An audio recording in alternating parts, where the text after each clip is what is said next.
महादेव ही। भाग्य तो कोई भी बता देता है, भाग्य तो कोई भी बता देता है। कहीं पर भी चले जाओ, भाग्य बताने वाले ढेर सारे मिल जाएंगे। आपने देखा होगा, आप तो शिरडी में रहते हो, आप लोग तो कभी मुंबई जाते हो, कभी पुणे जाते हो, रेलवे स्टेशन के बाहर भी कोई ऐसी बहुत सारी वो लेकर बैठ जाते हैं, और एक पोपट को, एक मिट्ठू को, एक तोते को, मिट्ठू वो तोता वो पैरट वो पोपट एक पर्ची उठाकर लाएगा और फिर भाग्य खोलेगा, फिर बता देंगे कि तुम्हारी भाग्य ऐसा। बोलो सही है कि गलत है? भाग्य तो कोई भी बता दे। भाग्य बताना बहुत बड़ी बात नहीं है, पर भाग्य बदलना बहुत बड़ी बात है।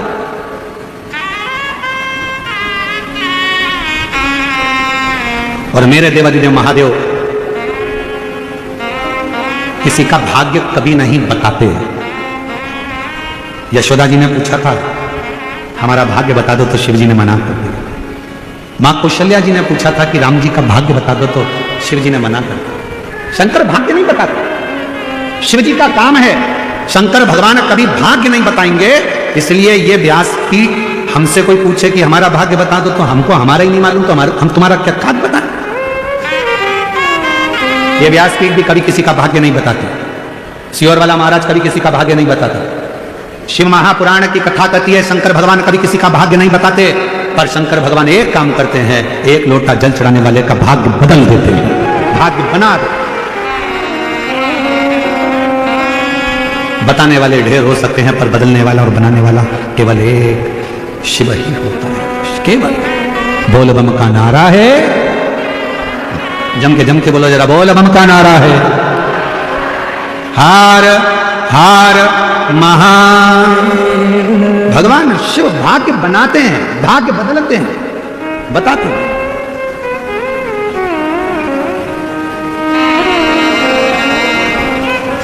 देवऋषि नारद ने भाग्य बताया। पार्वती जी को जो पति मिलेगा वो ऐसा मिलेगा, जटाजूट बांधने वाला, भस्मी रमाने वाला,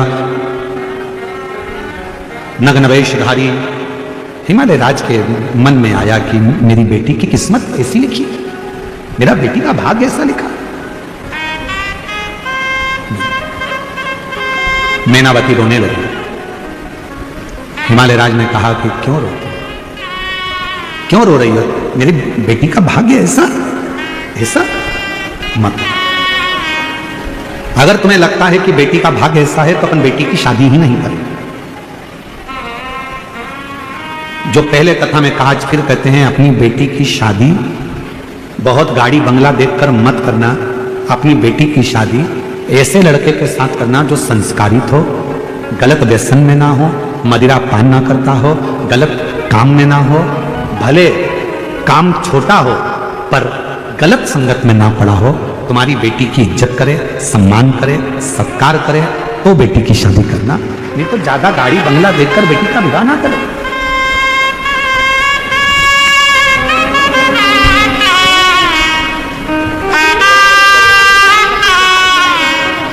पति का एक हफ्ते में 2 बार डायलिसिस होता था, और शिव जी की कृपा से शंकर पे चढ़ा हुआ जल देना प्रारंभ करा।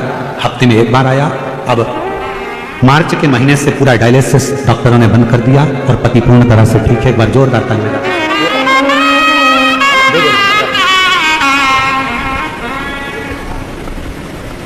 अगर तुम कहो तो हम बेटी का विवाह ना करें, बेटी का शादी ना करें। हिमालय राज ने जैसे ही बोला, महाराज हिमालय राज जी के बोलते से ही मैनावती ने कहा नहीं, विवाह तो करना है। तो इतने में देवऋषि नारद जी ने कहा, यदि बेटी के भाग्य में ये सब कुछ लिखा है, तो एक काम करो, बेटी को शिव जी की भक्ति बताओ, शंकर की आराधना करना बताओ। हम आपसे भी कहेंगे, जो हिमालय राज ने कहा, जो मैनावती ने कहा, वो हम आपसे कर रहे हैं। अपने बच्चों को, अपने घर की बेटा बेटी को, आप चाहते हो कि अपने घर के बेटा बेटी सफलता की सीढ़ी पर चढ़े, उन्नति की सीढ़ी पर चढ़े, तो अपने घर के बेटा बेटी से कहो कि मेहनत 4 गुनी करें, खूब पढ़ाई करें, खूब मेहनत करें, खूब परिश्रम करें, और साथ में शंकर के मंदिर में जाना चालू करें, एक लोटा जल चढ़ाना प्रारंभ करें, तो सफलता मिलेगी, सफलता प्राप्त हो।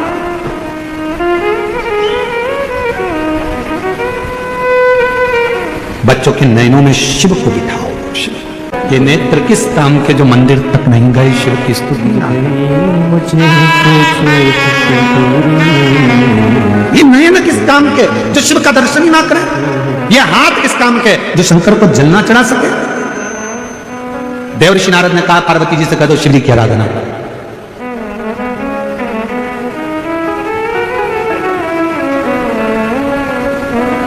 कथा सुन ले घड़ी दो घड़ी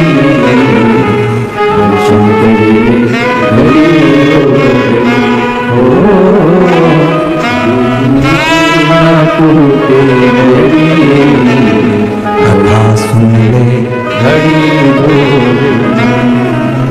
दो घड़ी का जो समय क्या भरोसा इस जीवन का। मिला जितनी श्वासें 21,600 श्वास रोज चल रही है। कौन सी श्वास आखिरी होगी ये किसको मालूम।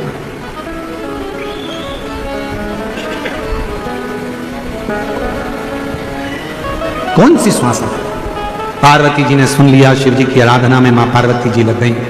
इतनी भक्ति मां पार्वती जी ने करी, इतनी भक्ति मां पार्वती जी करती हैं कि शिव उनकी परीक्षा लेने के लिए जाते। और एक बार नहीं, बाबा देवादिदेव महादेव ने बार बार परीक्षा ली। बार हर परीक्षा में पास होना, प्रत्येक परीक्षा। आपको क्या लगता है कि जिंदगी सरल है। एक भक्त ने पूछा क्यों गुरु जी जिंदगी सरल कब होती है। हमने कहा जब शंकर को एक लोटा जल चढ़ाना प्रारंभ कर देते हो तो जितनी बाधाएं आती हैं, जितना दुख आता है, जितनी तकलीफें आती हैं, वो अपने आप में सरल होती चली जाती है। जिसने अपनी जिंदगी में ठोकर खाकर संभलना सीख लिया, समझ लेना उसने जिंदगी में राज्य करना सीख लिया। किस जगह पे ठोकर लगी है, किस स्थान पे ठोकर लगी है, कहां ठोकर लगी है।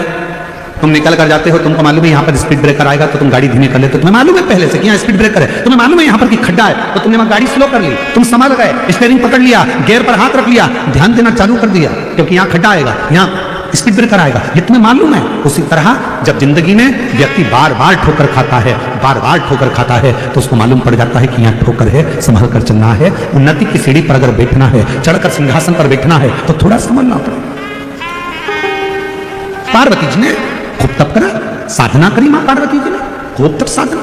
शिव जी ने परीक्षा ली, बारंबार देवादिदेव महादेव परीक्षा लेते हैं, बारंबार।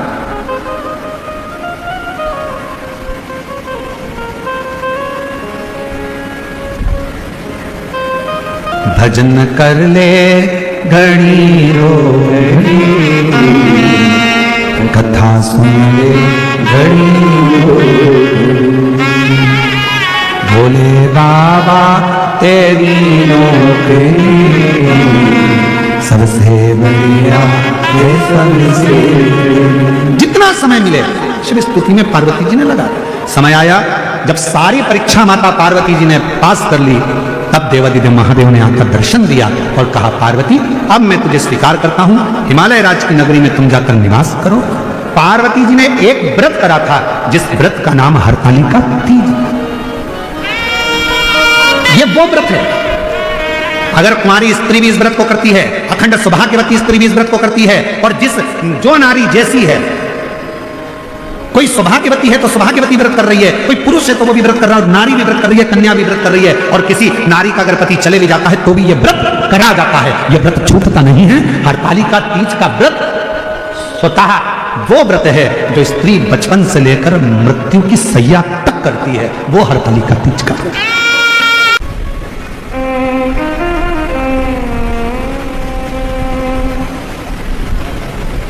एक पत्र अच्छा है।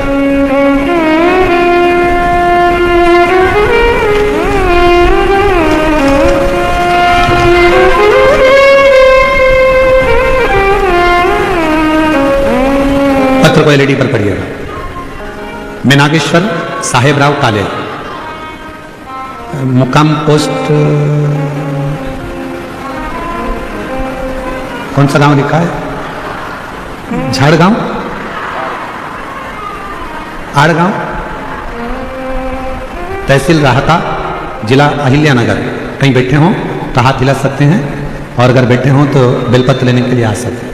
नागेश्वर साहेबराव काले, मुकाम पोस्ट अड़गांव, तहसील राहता, जिला अहिल्यानगर। एक लोटे जल का मैं क्या वर्णन करूं गुरुजी। मेरे पिताजी के 2 साल से दोनों किडनी ने काम करना बंद कर दिया था। डॉक्टर ने कह दिया था कि अब डायलिसिस चालू करना होगा। तब से डायलिसिस चालू हो गया। 2 साल से डायलिसिस चल रहा है, क्योंकि पिताजी की उम्र 70 साल की है। तभी मैं एक रिश्तेदार के यहाँ गई, 1 लोटे जल का प्रयोग करे और 1 बेलपत्र खाने का बताया। तब मेरे माँ ने शिवलिंग पर जल चढ़ाना और पिताजी को जल लाकर देना प्रारंभ किया। 6 महीने से हम ये प्रयोग कर रहे हैं, शिवजी पे चढ़े हुए जल को पिताजी को पिलाना, बेलपत्र देना। पहले हफ्ते में 2 बार डायलिसिस होता था गुरुदेव। अब बाबा की कृपा से बाद में हफ्ते में 1 बार डायलिसिस हुआ और बाद में शिव की कृपा ने ऐसी करुणा कर दी कि अब उनका डायलिसिस पूरी तरह से बंद हो गया। और 13 मार्च 2025 से डायलिसिस बंद हो गया है और पिताजी पूरी तरह से ठीक हैं। हम बाबा को प्रणाम करते हैं। आपकी बेजापुर की कथा के पंडाल में बैठकर सुनी थी और बाबा को प्रार्थना कर वहां की मिट्टी लेकर आए थे। शिव की आराधना। एक पत्र और अच्छा है, देखिए।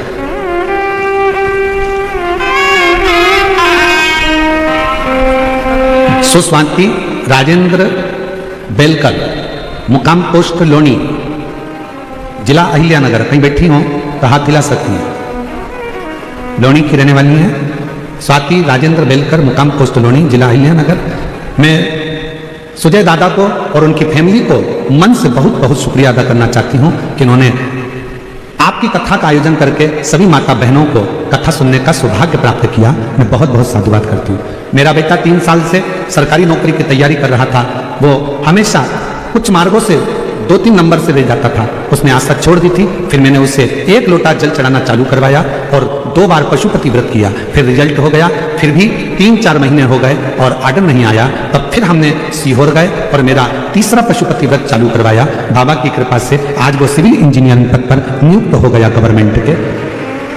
शिव कृपा।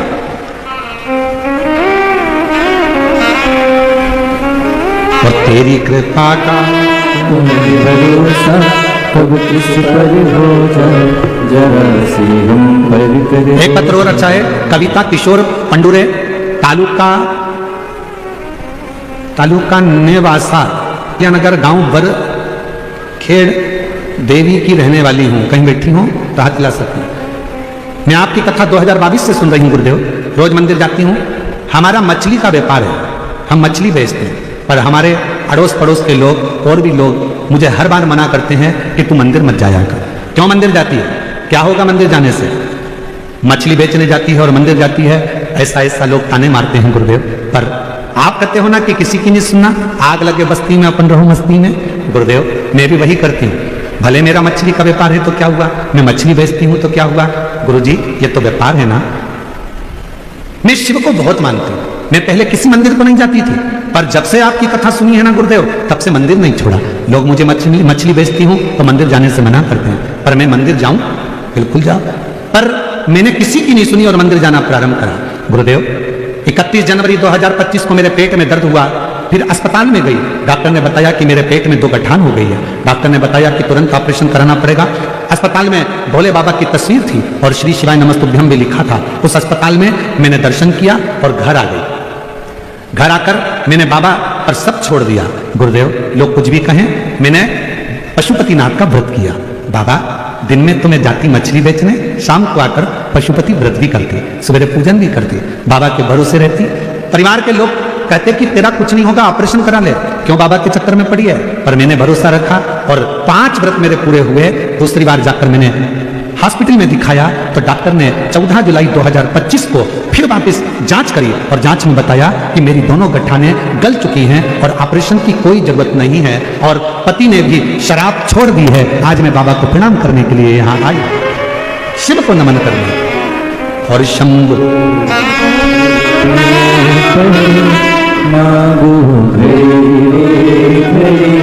दुख काटे दया करी निदर्शन।